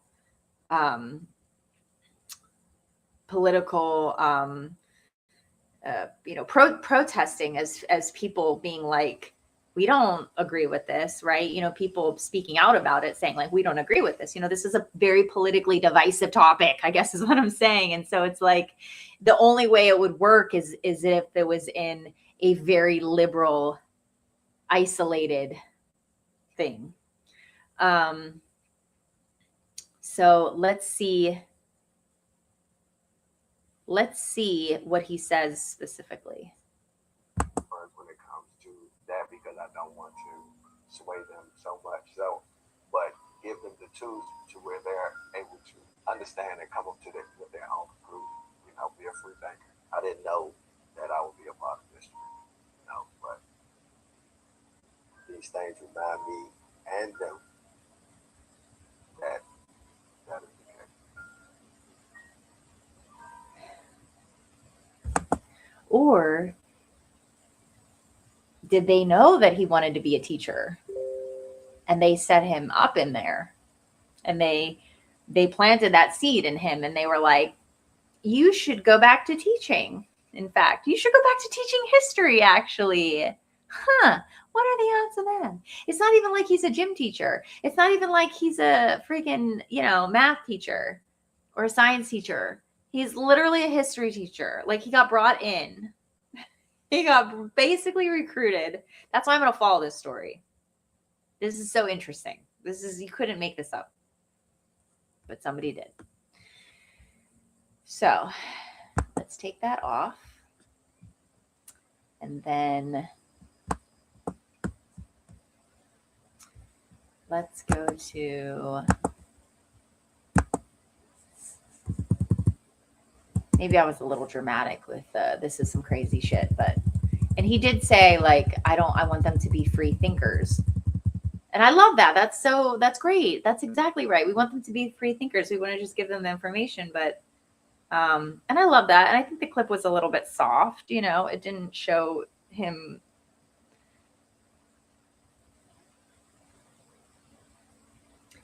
If we want to compare the see, I need to learn more. I need to know more now because this is that's not gaining traction. I mean, people are not going to. I mean, it's got to be in clippets of books of you know, it being an insurrection, but kids don't know what that means. They just I don't see this catching. I don't see it catching on necessarily, but I think that this is. I don't know. I don't know what Richardson said about it. Did she say this? We're gonna have to go look into what is Richardson saying about January 6th. All right, here's what the Democrats are saying with their candlelight vigil. This is hilarious. Hold on.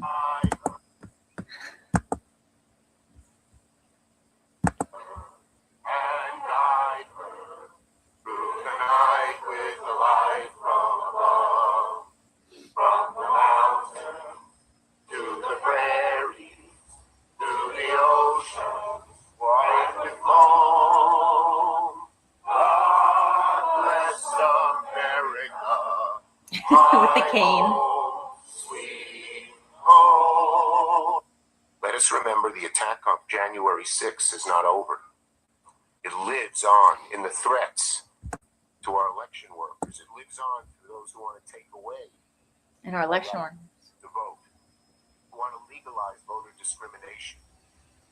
We must never, never, never stop fighting for this beautiful democracy, which January 6th showed us is more fragile than we ever imagined. So Trump is saying that Schumer probably won't run for re-election in 2028 because he's so unpopular that he probably would get primaried. And instead of getting primaried, he would just not run again. So we will go along with the Trump prediction, and we will say that Schumer will not run for re-election in 2028. Right. It's still, it's such a joke. It's such parody. It's crazy. It's crazy. Okay, let's go to the video of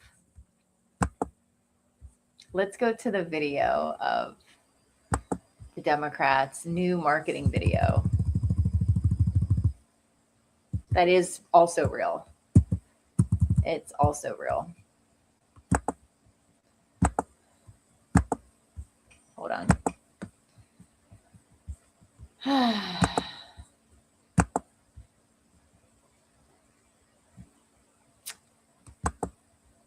Still getting used to doing this here. So thank you for bearing with me.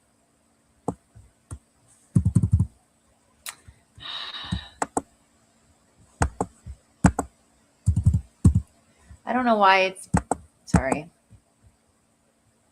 It's like, it makes me, here we go.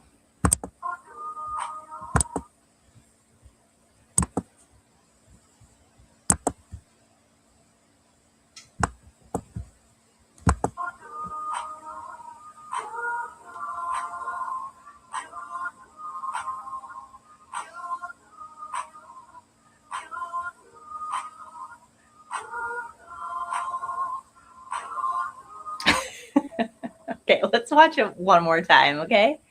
You guys see Tim Waltz in the front?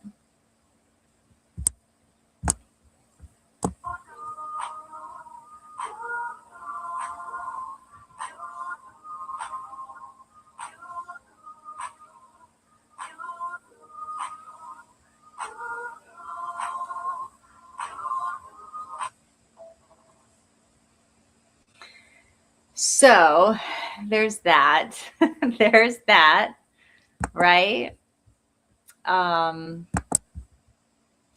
Tim Waltz has announced that he is not going to run for re-election.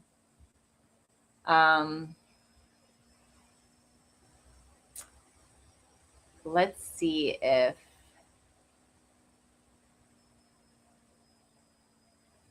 when did he announce that? Because it all sort of, oh, this is, oh, I like being able to go onto my Telegram here because then I can have access to everything.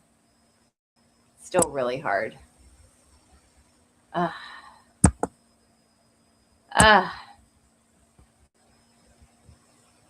I don't know. Hold on. I'm going to try and do this better.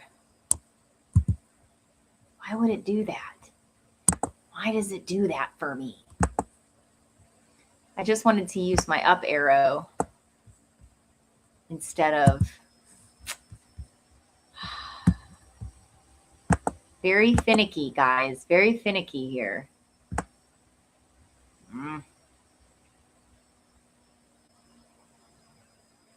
Fuck you, Aaron Mate. I mean, okay, let's just watch it. Let's just watch his stupid fucking face for fun on Megyn Kelly. Shame on you, Megyn Kelly, also.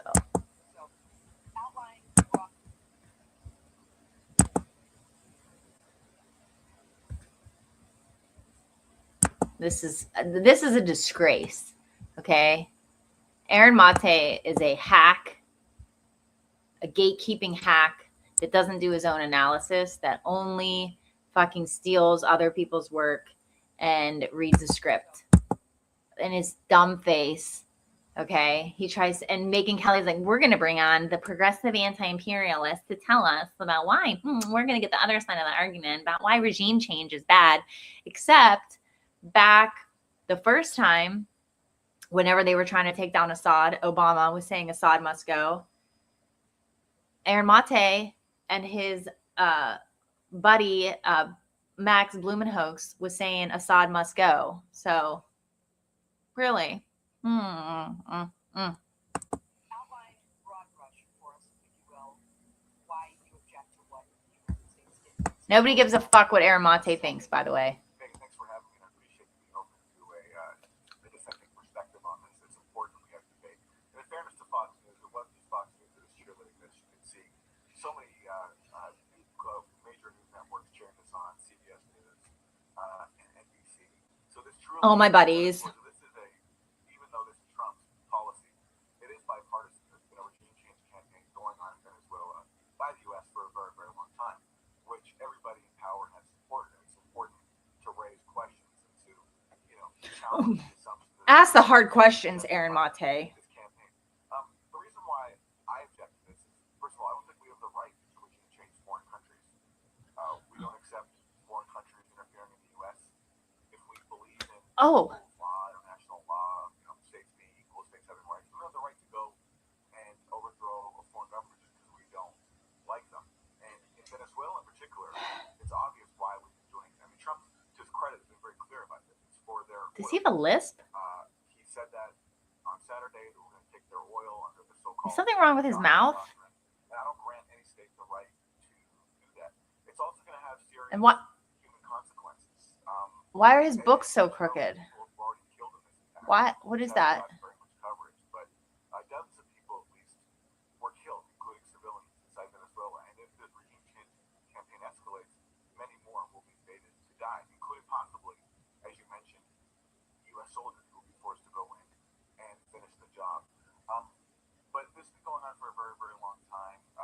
A brief history, Venezuela, the first phase of the U.S. regime change campaign back in the early... Forget it. I can't even listen to him. Does he have a lisp also? Did I miss that before, or is that just the audio? Because I've recorded before and I've sounded like a lisp. I've sounded like I have not a lisp, but I sound like I have like my retainer in or something. So what is the deal? I don't know. Maybe we can just fast forward through this god awful. What is this? Very normal for the cheerleading to happen after an action like this. There's like a froth that builds up amongst the media. Oh, you're so neutral, Megan. We're proud of our guys for superbly executing such a difficult and dangerous mission. Of course we are. Yeah. We're proud of the United States of America for being able to do that in a way that probably no other country can. But that doesn't really answer the bigger question about how is this going to come back to haunt us, and not just us, but our kids, our children. Yes, because it's people on the ground who have to pay the price. Okay, I know. I just feel like they're just ringing out the narratives right now. I mean, yeah, I get it. I mean, I just don't think that these are the right questions to ask because we don't know what's happening right now and we're just talking about it. I don't like from an ethical, moral perspective. I mean, yeah, obviously, absolutely, like, but the fact that I would even have to say that seems ridiculous. Like, obviously, right? So then I'm not going to then be forced to defend.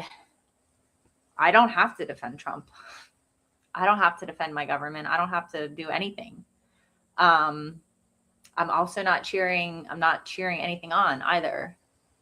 So I'm just trying to understand sort of I'm looking at like, yeah, exactly, like what's not happening. And I don't give a fuck about what Aaron Mate thinks. And I sort of actually don't care what Megyn Kelly thinks. But they are representative of media messengers, right? And Megyn Kelly's doing this thing where she's like, you know, she's like went off and did her own thing after being on Fox News for so long. And this is not, you know, Megyn Kelly, you know, I don't know. I don't watch her show at all, actually. But I know that she's like trying to play a bunch of roles at the same time, right? She's trying to do Tucker and Candace and Charlie Kirk and Ben Shapiro and Turning Point, and she was on the All In podcast. I mean, she's very successful, very successful. So she was able to branch off from. She was able to salvage her reputation after Trump talked shit on her years ago. And then she has been able to become apparently self-sufficient in the sense of she has her own show, she has her own team.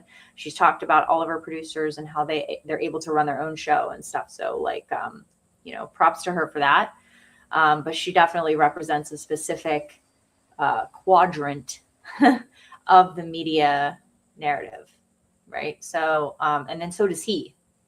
So they're getting together now to commiserate about like just trying to, and you know what else they're doing is they're trying to force people to make an opinion when the dust hasn't settled yet. They're trying to force people to make an opinion that this is right, this is wrong, this is good, this is bad, without helping people think critically about it. And they're not going to say what's really actually going on in the sense of like spending hours upon hours dissecting the geopolitics and the you know, the different moving parts and the different considerations and the different possible scenarios or plans that worked, plans that were thwarted, plans working through plans. They're not going to spend the time doing that. That's not what their job is for. So their job is to tell their audience what to think. So that's what they're doing, so that we know that. So we don't like look to them for real analysis or information. So let's see if there's anything else that we want to cover here. We've been here for about 2 hours, so this is fun. We were looking for Tim Waltz. That's right. That's what we were looking for. Oh, here. Dude, remember this? This is great. But I kind of like. Okay. So Tim Waltz announced that he wasn't going to be running again for re-election. This was a couple days ago, right? But remember this? When she did this. Turn the page. But I kind of liked it when she did this. Turn the page. You like that? Okay, so I need you to be with me and practice with me. What are we going to do? We're going to turn the page. Oh, pretty good. Do it again. We're going to turn the page. And we're going to turn the page. All right, so I'm going to be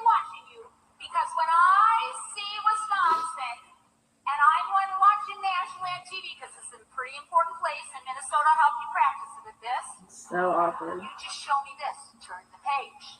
Right? Turn the page. And you know what else that looks like? Bye-bye. Yeah. Bye-bye, Donald Trump. We are turning the page.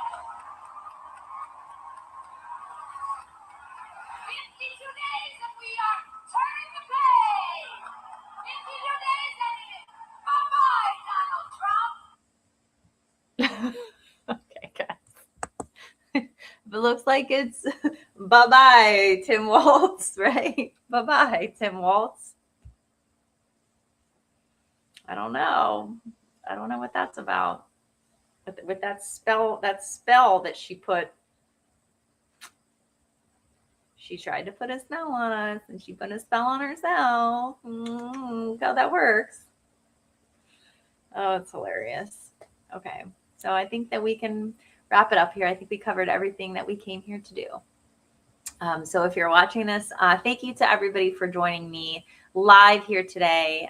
Please feel free to join us next time and comment and ask questions, or if there's anything that you'd like to share, please let me know. If you're watching this on the replay, please like and subscribe. And thank you so much for joining me today, and I will catch you next time.